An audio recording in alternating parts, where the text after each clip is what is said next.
Good morning, my name is Praveen Rajput और आज हम लोग जावा प्रोग्राम्स के लेसन नंबर 14 में palindrome number and prime number के प्रोग्राम को डिस्कस करेंगे जो कि यूजर डिफाइंड है एंड उसको बहुत प्रॉपरली कंपाइल करेंगे। और ये मेरे सारे वीडियो हिंदी में होंगे तो मैं पूरी कोशिश करूंगा कि आपको वन टच यानी कि एक ही बार में ये प्रोग्राम समझ में आ जाए। तो चलिए बहुत इंटरेस्टिंग वे में मोटिवेट होकर इसको सीखते हैं। सबसे पहले मैं आपको ये बता देता हूं हमारे पैलिंड्रोम नंबर क्या होते हैं। पैलिंड्रोम नंबर मीन्स जो हमने इनपुट किया है अगर हम उनके डिजिट्स को उसी नंबर के डिजिट को रिवर्स कर दें तो हमें सेम नंबर मिले, उस रिजल्ट को कहा जाएगा पैलिंड्रोम नंबर। फॉर एग्जाम्पल आप यहां देख लीजिए 1 to 1, तो सबसे फर्स्ट पे क्या लिखा है 1, आप उसको थर्ड यानी कि लास्ट प्लेस पे लेके आ जाइए। जो सेकंड है उसको सेकंड लास्ट, या आप यहाँ 3 डिजिट हैं तो सेकंड कह सकते हैं, और जो फर्स्ट पे आ जाएगा वो है आपका तीसरी पोजीशन वाला। ठीक है, तो क्या बन जाएगा यहाँ पे 1 to 1 आपका 1 to 1। सेम यहाँ देख लीजिए जो फर्स्ट पे था वो लास्ट में है, जो बीच में है वो यहाँ बीच में, और जो लास्ट वाला था वो कहां पे आ गया है 1 पे। तो ये जो ऊपर वाला नंबर है ये पैलिंड्रोम है और ये दोनों आपस में इक्वल नहीं है तो ये पैलिंड्रोम नहीं है। ठीक है, अब इसका प्रोग्राम देख लेते हैं।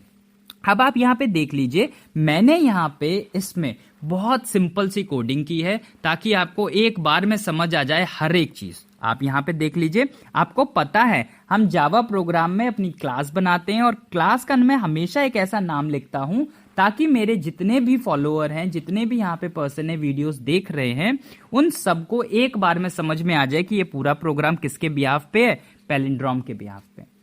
इसमें क्लास बनाना बहुत जरूरी होता है जावा प्रोग्राम में, ये सारी बेसिक है, मैं आपको पहले लेसन से समझा रहा हूं। तो ये लिखना बहुत जरूरी है। आपने लिखा क्लास और उस क्लास का नाम, कर्ली ब्रेसेस ओपन किए, उसके बाद मेन फंक्शन। क्या बताया था, अगर आपको पता लग गया हो तो मेरे साथ बोलिए मेन फंक्शन की पहचान क्या होती है। मेन लिखा होगा, आपके वहां पे ऐसे ब्रैकेट भी लगे होंगे ये वाले, और उसके बाद में सेमी कॉलन कभी नहीं होगा, आप याद रखिएगा। अब यहाँ पे जैसे एक मैंने प्रीवियस वीडियो भी बनाया था और मैंने उस प्रोग्राम को क्लास से स्टार्ट कर दिया था, तो मेरे पास एक कमेंट आया कि सर ये यहाँ पे आप ऊपर जो लिखते हैं import java.util.asterisk, ये क्या चीज है। आप याद रखिए ये मैं यहाँ पे एस्ट्रिक लगा रहा हूं ताकि जितनी भी इनबिल्ट लाइब्रेरी हो वो हो जाए। अगर मैं यहाँ पे स्कैनर लिख दूं तो मेरा यहाँ पे मोस्ट इंपॉर्टेंट काम है स्कैनर क्लास को यूज करना, अगर आप यहाँ पे ध्यान से देखेंगे तो। इसलिए मैं इसको यहाँ पे क्या कर रहा हूं, इंपोर्ट करा रहा हूं। अब मैं आपको समझाता हूं ये क्या चीजें। ये होती है हमारी यहाँ पे प्री डिफाइंड लाइब्रेरी, और प्री डिफाइंड लाइब्रेरी में पहले से कुछ कोड होते हैं और जब भी अगर हमें उसे इस्तेमाल करना है अपने पूरे प्रोग्राम में तो हमें ये लाइब्रेरी यहाँ पे क्या करानी पड़ती है, इंपोर्ट। अब ये जो स्कैनर फंक्शन है ये ऑलरेडी प्री डिफाइंड है हमारे जावा में, तो उसे इस्तेमाल करना तो हमें यहाँ पे क्या करना पड़ता, स्कैनर की आपने प्री डिफाइंड लाइब्रेरी को कराना पड़ता। मैंने क्या किया, सारा कुछ करा लिया, जितनी भी लाइब्रेरीज हैं, चलो सब एस्ट्रिक मीन्स होता है सब आ जाए। बात समझ में आई आपको। और स्कैनर क्यों किया ये भी आपका क्वेश्चन हो सकता है, तो आप याद करिए मैंने क्या बताया था आपको, सारे प्रोग्राम्स कैसे होंगे, यूजर डिफाइंड। तो जब भी हमें वैल्यू यूजर से कॉल करानी होती है तो हम लोग स्कैनर क्लास का स्कैनर फंक्शन का इस्तेमाल करते हैं। आगे बढ़ते हैं, यहां पे मैंने 3 वेरिएबल्स को यहां पे डिक्लेयर किया है, नम, टीनम और सम। जानबूझ के ऐसे नाम लिए ताकि थोड़े इंटरेस्टिंग लगे ना। ये जैसे मान लीजिए कई बार हम लोग मैथमेटिक्स पढ़ते हैं या फिजिक्स पढ़ते हैं, उसमें आ जाता है K2 P2 और फिर आ जाता है T2, तो T2 कितना अच्छा सा एक स्माइल सी आ जाती है सबके चेहरे पे, T2। वैसे ही नम, टम, सम, तो नम, टीनम और सम। बात समझ में आ गई आपको। आगे बढ़ते हैं यहाँ पे। अब हम लोग स्कैनर क्लास समझ लेते हैं। इसका ऑलरेडी मैं अपने प्रीवियस लेसन्स में समझा चुका हूं। मैं आपसे हमेशा रिक्वेस्ट यही करता हूं, आप मेरा पूरा का पूरा वीडियो देखा करिए। अगर आप बिगिनर स्टेज में हैं तो जावा से पहले लेसन से आप देखिए, ठीक है। हर एक चीज को समझिए, कॉपी पेन का हेल्प लीजिए और खुद को इंडिपेंडेंट बनाइए। मैं गारंटी देता हूं आप मुझसे बेहतर डेवलपर, बेहतर प्रोग्रामर, बेहतर कोडर बन जाएंगे अगर आप मेरे साथ जुड़े रहेंगे। जुड़ने के लिए आपको करना क्या है, आप अनअकैडमी पे मुझे फॉलो कर लीजिए। आपको वैसे भी पता है हर ऑल्टरनेटिव डेज में मैं वीडियोस डालता रहता हूं, पूरी कोशिश करता हूं C++ जावा में, ठीक है। और पूरी कोशिश करूंगा मैक्सिमम कम से कम 50 to 100 कुछ ऐसे वीडियोस डाल सकूं जितने भी आपके क्लास 12th में, क्लास 10th में, आपके सीबीएसई आईसीएसई हो, चाहे बीसीए हो, एमसीए हो, आपका बीटेक सीएस ब्रांच हो, जितने भी आपके क्वेश्चंस पूछे जा सकते हो, हर प्रोग्राम्स को मैं अपने इस पूरे कोर्स में इंक्लूड करूंगा। तो पूरा आप ऐसा करिए, आपके जितने भी फ्रेंड सर्कल है, व्हाट्सएप है, फेसबुक है, उन सबको ये वीडियो शेयर करिए, बोलिए उनको प्रवीण सर को फॉलो करिए, वो बहुत अच्छे से हिंदी में चीजें समझा रहे हैं। लेकिन ये सब तभी करिए जब आपको चीजें पसंद आ रही हैं। अगर आपको चीजें पसंद नहीं आ रही हैं, आप कमेंट सेक्शन में या मुझे डायरेक्टली मैसेज करके अपना वैल्यूएबल फीडबैक दे सकते हैं। मैं आपको प्रॉमिस करता हूं फ्रॉम द नेक्स्ट वीडियो वो चीज पूरी कोशिश करूंगा इंप्लीमेंट करने की। तो इसमें हम देख लेते हैं कि हमारा लॉजिक क्या है। यहां पे आप देख लीजिए, इतना आपको लिखना ही लिखना था। ये जो 3 लाइन्स हैं, ये वाली 3 लाइन आपको जरूर लिखनी है जब भी हम यूजर के थ्रू वैल्यू को कॉल करवाएंगे। अब यहां पे एक बार और मुझसे पूछा गया कि सर ये जो system dot out dot print वाली लाइन है, क्या ये लिखना यहां पे जरूरी है? जी नहीं, ये लिखना यहां पे जरूरी नहीं है, लेकिन ये लिखी इसलिए जाती है क्योंकि जब आप ये नहीं लिखेंगे तो सबसे पहले ये जो आप देख रहे हैं व्हाइट कलर की स्क्रीन आएगी। अब उसमें कुछ लिखा नहीं होगा, यूजर को कैसे पता लगे करना क्या है? ठीक है, तो क्या होगा, सबसे पहले हम करा देते एंटर एनी इंटीजर। क्या हुआ, हमारा जो यूजर था वो समझ गया, अच्छा बोला जा रहा है यहां कोई भैया इंटीजर तो डालो, तो वो क्या करेंगे, आपका एक इंटीजर डाल देंगे 121 या 15335 200,000 जो भी उनकी मर्जी हो, वो वहां पे वो नंबर डाल देंगे, उसके अकॉर्डिंग वो वैल्यू को कॉल करा लेगा। अब वो वैल्यू आएगी, स्टोर किस पे होगी, नम पे, नम पे आके स्टोर होगी। और जब वो नम पे आके स्टोर हो जाएगी तो वो क्या करेगी, अपने पूरे के पूरे प्रोग्राम में जहां जहां नम होगा उसको 1 to 1 समझ के चलेगी, क्योंकि हमारे यूजर ने क्या किया है 1 to 1। आगे देख लेते हैं नेक्स्ट लाइन में। अब ये जो नम है, आप हमेशा याद रखिएगा, चाहे आप सी पढ़ रहे हो, C++, जावा या कोई भी लैंग्वेज, जो भी चीज राइट पे लिखी होती है उसकी वैल्यू ऑटोमेटिकली लेफ्ट वाले पे चली जाती है। ठीक है, तो यहां पे नम यूजर से कितना डलाया 1 to 1, और उसकी वैल्यू टी नम पे चली जाएगी, तो टी नम भी कितना बन गया 1 to 1। अब आपका क्वेश्चन हो सकता है कि ये क्यों किया? ये होते हैं लॉजिक। जितने आपको टीचर्स मिलेंगे, जितने आपको एजुकेटर मिलेंगे, उनका सबका लॉजिक अपना अलग अलग हो सकता है। यहां पे ये मेरा लॉजिक है। अब इस लॉजिक में मैं क्या कर रहा हूं, उस नंबर को नहीं छेड़ रहा हूं जो नंबर हमारे यूजर ने डाला है, बिकॉज लास्ट में मैं उस नम को एक कंपैरिजन करके और देखूंगा। इसीलिए मुझे जो भी एक्सपेरिमेंट करना है उसकी वैल्यू को एक्सपेरिमेंट करना है, लेकिन दूसरे वेरिएबल के साथ करूंगा ताकि मेरा जो नम है वो एज इट इज बना रहे। बात समझ में आई? और बहुत इजी है, कुछ नहीं आपको करना है। आगे बढ़िए, देखिए इसमें सम इज इक्वल्स टू मैंने मान लिया 0। इसको 0 इसलिए माना है क्योंकि इसमें मैं अभी ओवर राइटिंग करूंगा, दैट मीन्स इसके 0 की वैल्यू को और अपडेट करवाऊंगा और इसको और इंक्रीज करवाऊंगा। आगे देखिए, यहां पे लिखा है व्हाइल लूप। तो व्हाइल लूप का ये सिंटेक्स होता है, आपको यह कंडीशन लिखनी होती है ब्रैकेट के अंदर। किसी को ये व्हाइल लूप नहीं समझ में आया तो आप मेरे लेसन नंबर 8 से देख सकते हैं, मैंने फॉर, व्हाइल, डू व्हाइल हर एक चीज को प्रॉपरली हिंदी में एक्सप्लेन किया है। कंटिन्यू करते हैं अपने इस प्रोग्राम में। करली ब्रेसेस है आपके व्हाइल के, उसके अंदर मैंने 2 लाइंस लिखी हुई हैं। पहला है sum is equals to sum into 10।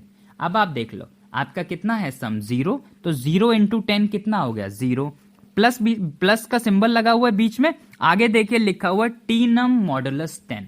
अब टी नम क्या है, टी नम हमारे यूजर से नम पे डला था और नम की वैल्यू किस पे हुई थी, टी नम पे, तो वो कितना है 121 मॉडुलस 10। तो आप सबसे पहले इस मॉडुलस का मतलब समझ लीजिए। मॉडुलस मीन्स होता है रिस्पॉन्स, जो भी रिमाइंडर में आता है वो वैल्यू बनती है। और अगर यहां डिवाइड लगा होता तो जो ऊपर क्वेश्चन में आता है, एक एग्जाम्पल के तौर पर समझाता हूं।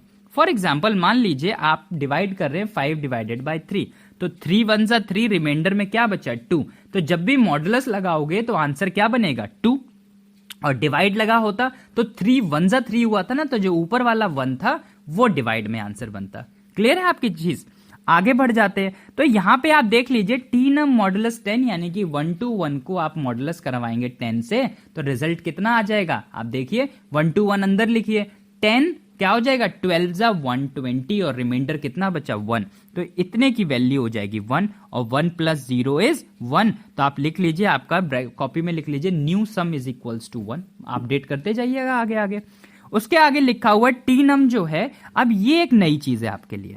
मैंने 2 चीजों को कंबाइन करके यहां लिख दिया, ठीक है। अब ये टी नम है, ये पहले यहां पे 10 से डिवाइड होगा और जो भी वैल्यू बनेगी वो टी नम पे स्टोर हो जाएगी, ठीक है। ये तरीका है उसको लिखने का।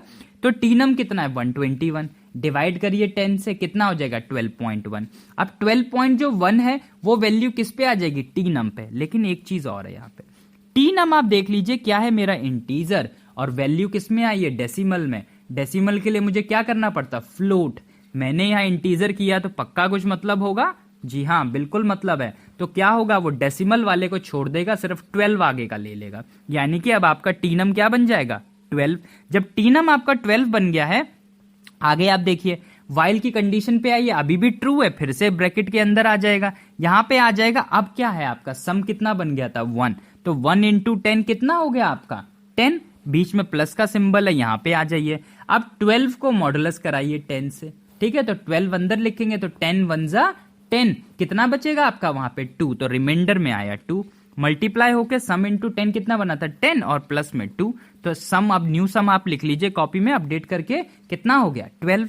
आगे बढ़ते हैं, आगे 12 को फिर से 10 से डिवाइड करा के वैल्यू उस पे बना लेंगे। तो 12 डिवाइडेड बाय 10 इज 1.2, तो वैल्यू कितनी बन जाएगी 1। ऊपर आ जाएगा, यहाँ पे कंडीशन कैसी है, ट्रू, क्योंकि अभी भी आपका 0 से बड़ा है, 0 से बड़ा है। सम कितना बन गया था 12, 12 इंटू 10 इज 120। और टी नम हमेशा 1 का अगर किसी से भी मॉडुलस होगा तो वो रिस्पॉन्स हमेशा 1 ही रहेगा, याद रखना, क्योंकि अंदर 1 लिखोगे, बाहर लिखा है 10, तो 10 जीरो जा क्या होगा 0, रिमाइंडर कितना आ जाएगा 1, ठीक है। जब 1 आ गया आपका, तो अब आपका यहाँ पे कितना हो गया था 120 प्लस 1 इज 121, ठीक है। आगे आप देख लीजिए, सम को अपडेट कर लीजिए 121। टी नम अब कितना है आपका वहां पे, टी नम अब बन गया था 1, और 1 को 10 से डिवाइड करेंगे तो कितना हो जाएगा 0.1।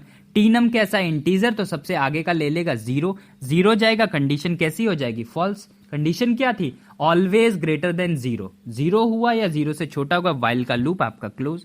आगे देख लीजिए, तब आपका सम कितना बन गया 1 to 1, और यूजर से वैल्यू जिसपे स्टोर करवाई थी वो क्या था, नम। बोला गया अगर दोनों इक्वल हो तो हो जाए पैलिंड्रोम नंबर, तो यहां पे आपका क्या हो जाएगा 1 to 1 is a palindrome number. अब एक फटाफट एक और एग्जांपल देख लेते हैं, किसमें मैंने बताया था 153 का, इसका देख लेते हैं। अब हमें पहले से पता है ये पैलिंड्रोम नंबर नहीं है, हमारा रिजल्ट भी क्या आना चाहिए कि पैलिंड्रोम नंबर ना हो, वाइल के लूप में डायरेक्ट आ जाते हैं। यहाँ पे 153 कराइए आप, यहाँ पे जब 153 कराएंगे कंडीशन ट्रू है, यहाँ पे आ जाएगा। सम कितना है 0, तो इंटू 10 0 बन जाएगा, प्लस का सिंबल है, मॉडुलस कराइए। 153 को 10 से मॉडुलस कराएंगे तो कितना आएगा, आप याद करिए 10 15 जा 150, ठीक है। तो 150 हो जाएगा, रिमाइंडर कितना बचा 3। आप अपना सम अपडेट कर लीजिए, सम हो गया आपका 3। आगे नंबर डिवाइड कर लीजिए, कितना हो जाएगा 15.3, तो टी नम कितना बन जाएगा 15। कंडीशन पे आ जाइए, 15 अभी भी बड़ा है 0 से, कंडीशन ट्रू है, यहां पे आ जाइए। सम कितना बन गया था 1, 1 इंटू 10 कितना हो जाएगा 10 प्लस, और ये जो यहाँ पे लिखा हुआ है टी नम, अब 15 को मॉडुलस कराइए 10 से, तो आप देख लीजिए 10 1 जा 10, रिमाइंडर कितना बचा 5, तो 5 इससे ऐड हो जाएगा। यानी कि यहाँ पे कितना हो गया था, सम बना था 3, 3 इंटू 10 इज 30, 30 प्लस 5 इज 35। अब आप अपना सम अपडेट कर लीजिए 35। जब सम हो गया आपका 35, नंबर फिर से डिवाइड होगा, अब कितना हो जाएगा 1.5, तो टी नम कितना बन गया 1, ऊपर जाएगा, कंडीशन ट्रू है, यहाँ पे आ जाएगा। अब मल्टीप्लाई कर लीजिए, 15 सम था, 15 इंटू 10 इज 150, प्लस यहाँ पे मॉडुलस कराइए, तो मैंने क्या बताया था 1 का मॉडुलस कितना आ जाता है वहां पे 1 आ जाएगा, ठीक है। तो आपका कितना हो जाएगा वहां पे, उसको आप वहां पे कर लेंगे, तो ये हो जाएगा आपका 350 हो गया था, सॉरी, तो 350 आपका वहां पे होने के बाद प्लस ऐड हो जाएगा तो बन जाएगा 351, क्योंकि आप याद करिए सम कितना था 35, और 35 में 10 का मल्टीप्लाई होगा तो 350 बन जाएगा। वो गलती से मैंने एक लाइन बोल दी, आप इसमें आगे करिए +1, जब +1 आप ऐड कर देंगे तो कितना रिजल्ट हो जाएगा 351। कोई भी आपको कंफ्यूजन है आप कमेंट सेक्शन में पूछ सकते हैं, कोई भी आपको लग रहा हो कि सर बहुत तेजी से बोल रहे हैं, तो आपको पता है हमारे वो बहुत अच्छी ऐप है, उसमें क्या होता है आप अपनी स्पीड को फास्ट, मेरी वॉइस को फास्ट और स्लो भी कर सकते हैं आप उसको, और फिर भी आपको कोई प्रॉब्लम है आप वैल्यूबल फीडबैक दीजिए, मैं पूरी कोशिश करूंगा उसको इंप्लीमेंट कर सकूं। आगे इसमें देख लेते हैं क्या हो जाएगा, फिर उसके बाद आपकी जो कंडीशन है 0 नंबर जो है वो 0 बन जाएगा, कंडीशन फॉल्स, तो नंबर आपका कितना आ गया 351। अब सम आ गया आपका 351, और नंबर क्या डाला था हमारे यूजर ने, याद करिए 153, ठीक है। तो क्या हो जाएगा, it is not a palindrome number. तो मैंने यहाँ पे क्या बताया था आपको, ये एक दूसरे के इक्वल नहीं है, तो ये क्या हो जाएगा पैलिंड्रोम नंबर नहीं होगा, ठीक है।